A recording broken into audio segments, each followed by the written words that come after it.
Hey, before we start the story, please subscribe to the channel to help us reach 1,000 subscribers. Leave a like and comment below where you're listening from, too. Now take a deep breath and watch until the end if you dare.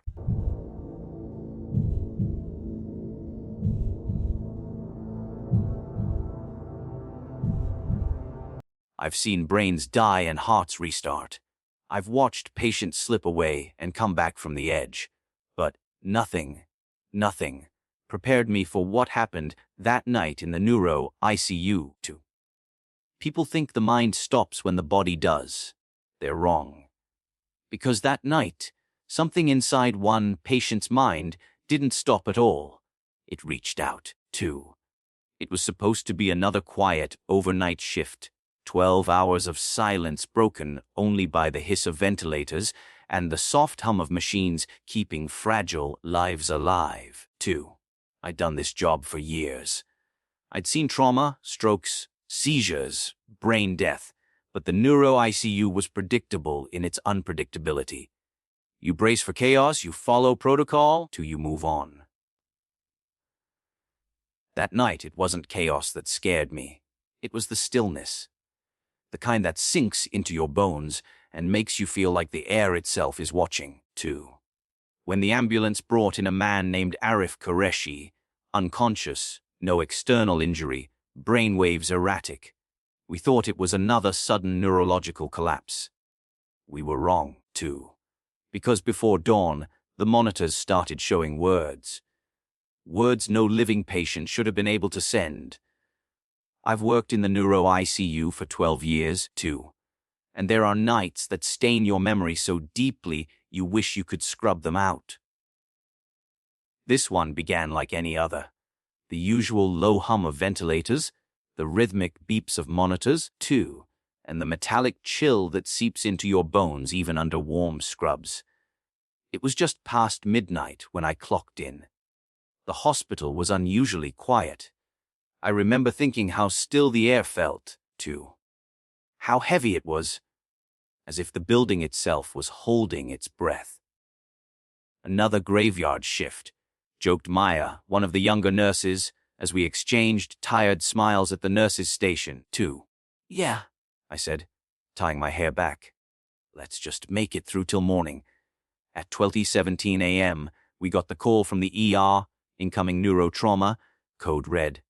A male in his 30s, too, found unconscious at home after what his wife described as sudden collapse. No signs of external injury. Stable vitals but unresponsive. When they wheeled him in, too, something about him made me pause.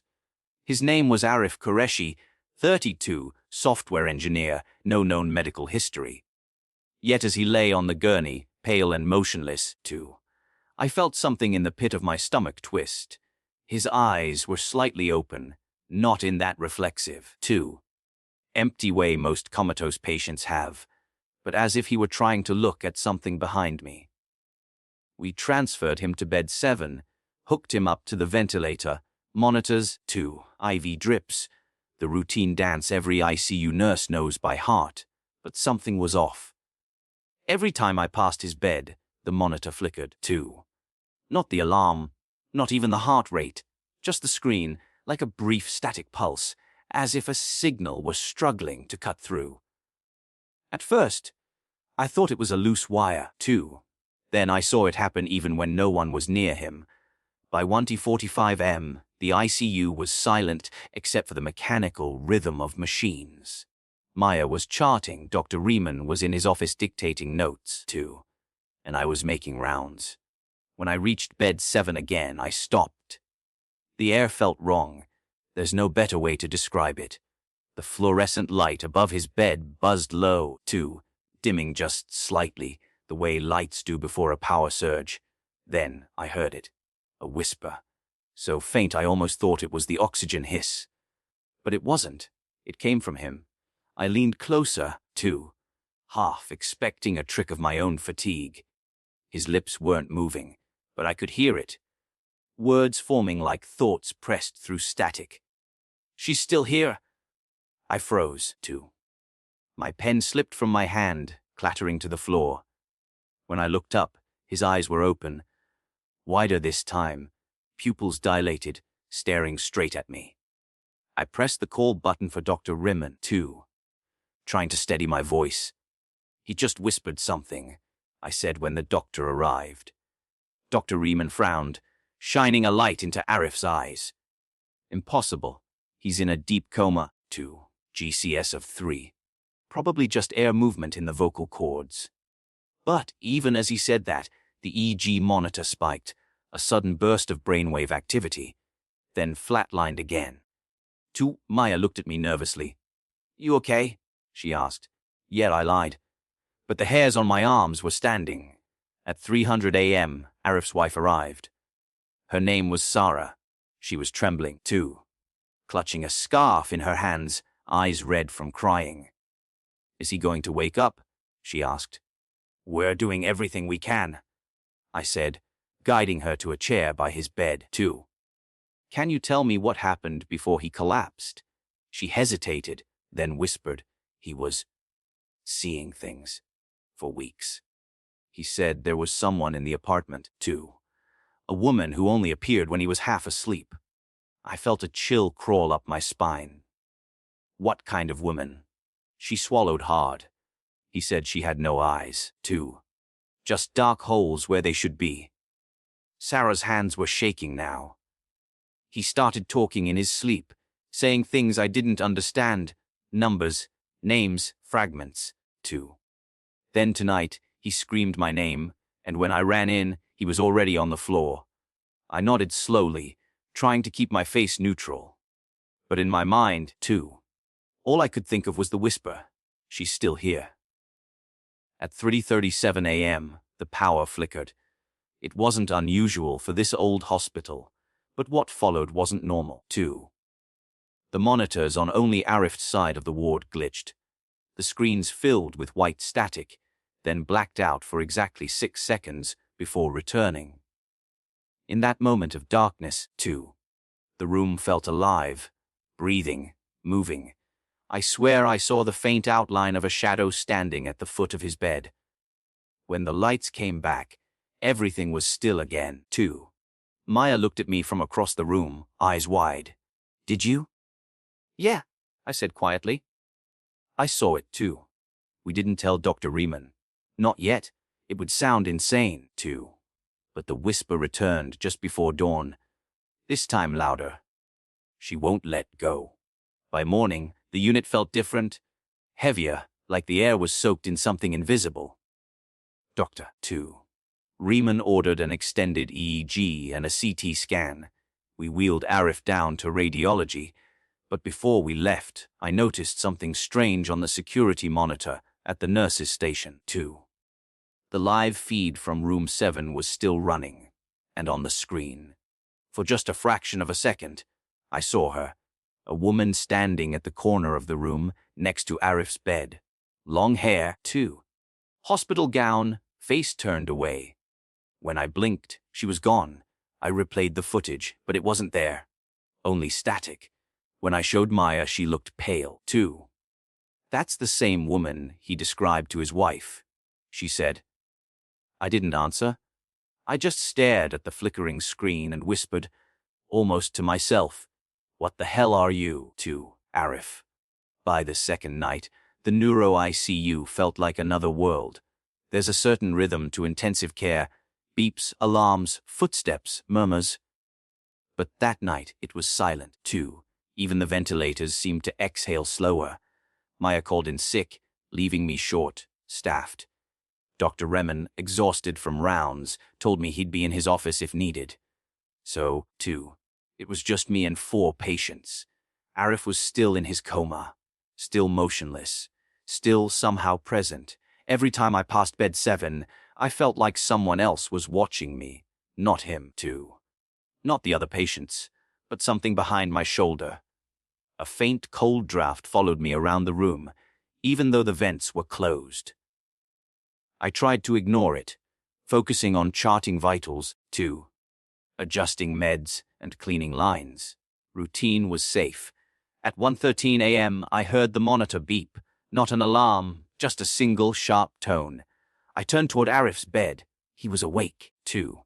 His eyes were open, both wide, pupils adjusting slowly to the light. I froze. His body hadn't moved in 48 hours, but now his chest rose faster, his pulse climbing from 62 to 110. Dreamin', I shouted. He ran in moments later, half dazed, pulling on gloves. Arif, can you hear me? He said, shining a light into his eyes. Arif's gaze shifted, not toward the doctor, too. Not toward me, but toward the corner of the room. And then his mouth moved. She's not gone. A chill crawled down my spine. Dr. Riemann frowned. Ooh, too. Who's not gone? But Arif's head jerked sharply, his neck twisting in a way that looked wrong, like his muscles were fighting themselves. His monitor spiked. Blood pressure rising, too. Brainwave activity erratic. Prepare sedation, Dr. Riemann barked. I pulled the syringe, hands trembling.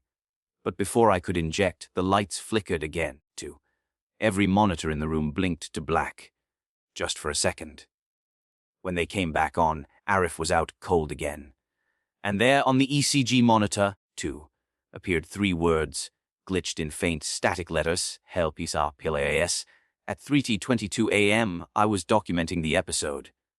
Dr. Riemann had gone to review the EEG data, too, muttering about electrical interference. I stayed at the nurse's station, staring at the live camera feed of room 7. Arif lay motionless again, too. But something caught my eye. Movement in the hallway. Someone was walking past the glass. Slow, dragging footsteps. At first, I thought it was security or another nurse, too. But the steps didn't match the rhythm of normal walking. They were irregular, uneven, like one leg was stiff. I stepped out of the station, the sound growing clearer. Soft, too. Wet taps against the linoleum. Hello, I called, my voice echoing down the corridor. No answer. I walked slowly, my shoes squeaking slightly, too. The hallway was empty except for the flickering ceiling light near room 9. Then, from behind me, tap, tap, tap. I turned, heart hammering. Nothing, too. The monitors in the nearby room beeped as if reacting to something unseen, heart rates spiking without cause. When I returned to the station, the hallway camera feed had frozen, too. On the paused frame at the far edge of the corridor was a blur. A faint human-shaped shadow. I replayed it, but the footage glitched, too. The timestamp looped between 002 148 and 003 in 21 and 53, 5 seconds repeating endlessly. Morning came, but none of us slept. The neurologist reviewed Arif's EEG results and looked puzzled, too. These spikes you recorded, they're not seizure activity, he said. They look like intentional patterns. Patterns? Dr. Riemann asked. Yes, too. Bursts of neural firing at specific intervals. Almost like code. He rotated the monitor, showing us the waveform. I stared at it. Uneven, rhythmic. Could it be Morse code? I said, too, half joking. The neurologist frowned. It's close. Someone would have to analyze it. Later that day, the IT department extracted the data, too. One of the technicians ran it through a translator out of curiosity. When he came back, he looked pale. It translates to TRJO. By the 3rd night, too, I stopped trying to rationalize anything. Sleep deprived, shaken, I just wanted the shift to end. But hospitals never let you rest when you need it most. At 2:11 a.m., too, the security officer called me from the control room. You might want to see this, he said. When I got there, every camera feed was normal, except one. Room 7, too, in the grainy black and white footage, Arif was lying still. But there was another shape in the bed with him, faint, translucent, like someone bending over his chest. The shape moved slowly, too. Then turned toward the camera, and even through the distortion, I could make out a face. Hollow eyes, skin pale as paper. The officer ripped off his headset, too. What the hell is that? When we looked back, the feed was normal again. Just Arif alone. I said nothing. I just stared at the screen, realizing something horrifying, too. The timestamp on that feed matched the exact second Arif's brainwave had spiked earlier that night. It wasn't interference. It was communication. By dawn, too, the hospital's atmosphere had turned oppressive, heavy and electric. Even the other staff whispered about strange power surges and cold spots near the Neuro ICU. At 4:06 a.m., too, the fire alarm blared briefly. False trigger. The red light flashed, reflecting off the white walls in rhythmic pulses. That's when I saw her, too. She was standing at the end of the Neuro ICU hallway, the woman from the footage. Long dark hair, soaked as if she had just come out of rain, her head tilted, lips moving soundlessly. I froze, too, the world narrowing to just her and me. "Who are you?" I whispered.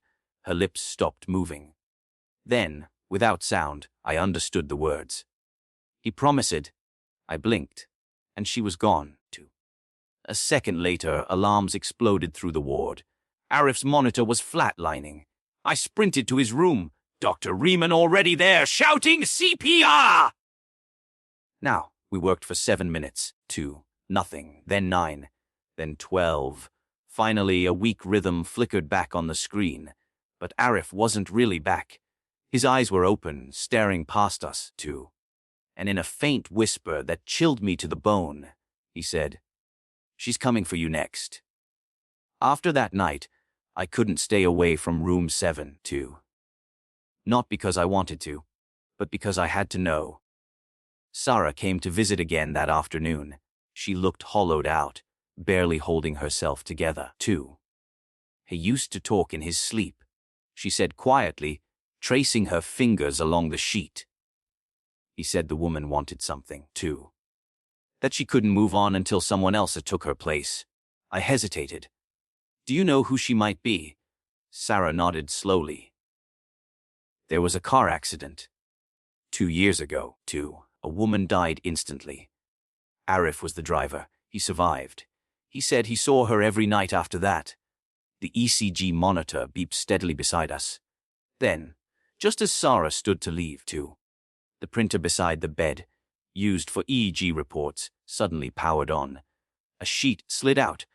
On it, printed in faint, uneven lines, were the words Shilpi, Hr Fidi, she.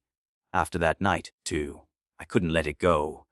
Every time I closed my eyes, I saw her, the hollow-eyed woman standing in the ICU corridor, lips moving without sound. I needed answers. So, on my next off shift, too, I went down to the medical records archive, the coldest room in the hospital. Rows of metal shelves lined with files that smelled of dust and disinfectant. The clerk on duty barely looked up when I entered. "Patient name?"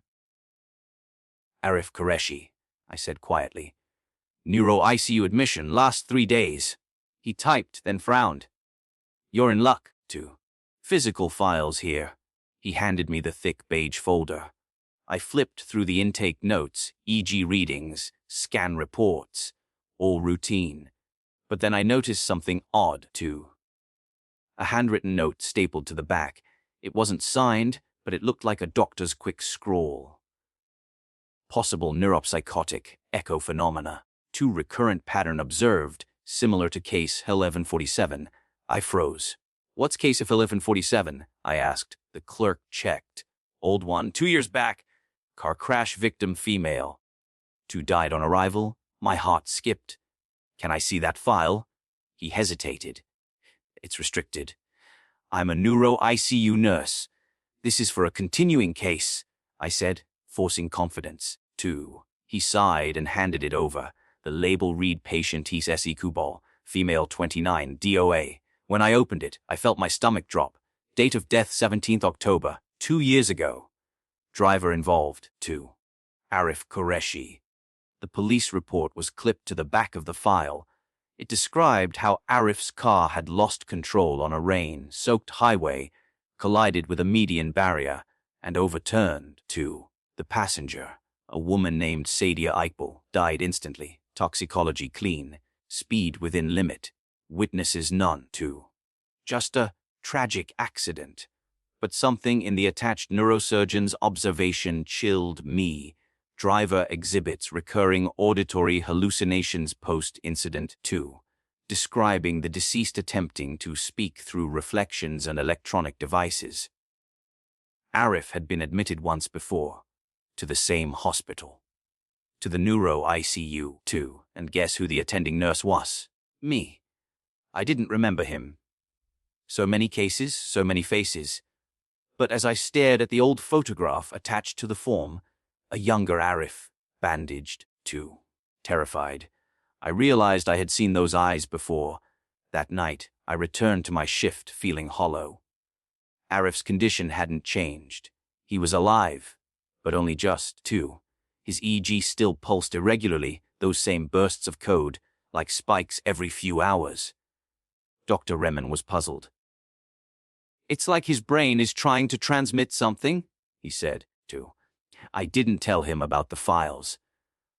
I didn't tell him that I was the one who'd treated Arif 2 years ago, the night his passenger died. I only knew one thing, too. The woman haunting him wasn't random. She was connected, through him, and now through me.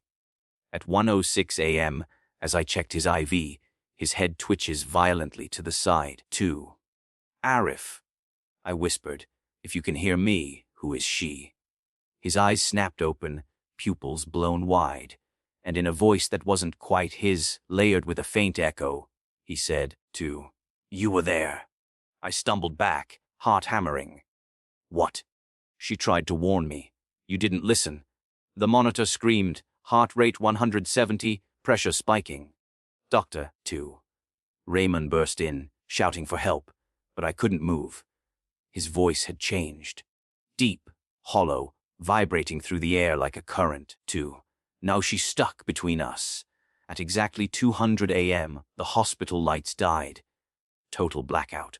Emergency generators kicked in, but not in the ICU, for a full 30 seconds, too. We were in complete darkness. You don't realize how loud silence can be until you're trapped in it with someone who shouldn't be conscious. I heard the faint hum of the ventilator, to the hiss of oxygen, my own heartbeat pounding, and then something else. A whisper, but close, right by my ear. He left me there. I turned, the flashlight trembling in my hand. Nothing, too. Then, as the emergency lights flickered on, I saw a shape behind the glass wall. The same woman, her hospital gown torn, dripping water onto the floor, though the air was bone dry, too. She raised her hand and pointed at me. Every alarm in the ICU went off at once. Patient's heart rate spiked. Power monitors blinked red. Dr. Riemann shouted from the corridor, too. "What's happening?" But I couldn't answer. I was staring at Arif's bed, now empty. He was gone. Security was cold. Every floor was checked. No one had seen Arif leave. His IV lines, too. Monitor leads. Everything had been cleanly detached, as if someone had helped him. We combed through camera footage again, and there it was. 2:03 a.m. The lights went out. 2:04 a.m. too. Faint movement near room 7. 2:05 a.m. A figure leading Arif down the hall, hand in hand. The figure looked like a woman, but her body was distorted in the footage, blurred, to bending at impossible angles. When the lights came back, they both vanished at the intersection near the elevator. No one saw them after that. By dawn, police were involved, too. The hospital launched an internal inquiry. I was questioned for hours. But what could I tell them? That the patient vanished with a ghost. That I saw a dead woman walking through the ICU. Doc 2. Riemann vouched for me. Said I'd been under stress, overworked, hallucinating. Maybe he was right. But 3 days later, the hospital's night security guard found something strange, too. Down in the old wing, long abandoned since renovations, one of the unused rooms was unlocked. Inside, on a rusted gurney, lay Arif's body, eyes open, peaceful as if asleep. And beside him, too, drawn in dried brown streaks on the wall, were the words, "Sesh is Fre, The autopsy revealed no trauma, no drugs, no cause of death. Just brain activity that had ceased abruptly, too. Like a switch flipped,